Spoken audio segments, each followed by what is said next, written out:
नमस्कार, आपल्या सगळ्यांचे स्वागत आहे. डिसेंबरचे पैसे या दिवशी महिलांच्या खात्यात जमा होणार आहे. पहा वेळ आणि तारीख आपल्या या व्हिडिओच्या माध्यमातून.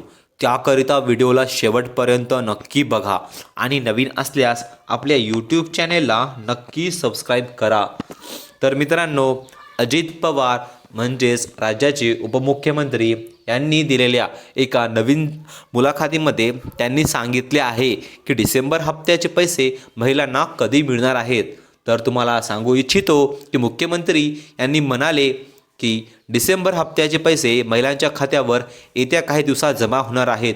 म्हणजेच निवडणूक झाल्यानंतर, जसेच निवडणुकीचा निकाल लागेल त्याच्यानंतर जर सरकार आली तर सरकारकडून तुम्हाला थेट 2100 रुपये मिळणार आहेत आणि ज्या महिलांचे पैसे बाकी राहिले आहेत त्या महिलांना थेट 9000 रुपये मिळणार आहेत. तर लाडक्या बहिणींसाठी ही होती एक मोठी आनंदाची बातमी. तर अजून अपडेटसाठी सबस्क्राईब करा आपल्या यूट्यूब चॅनेलला.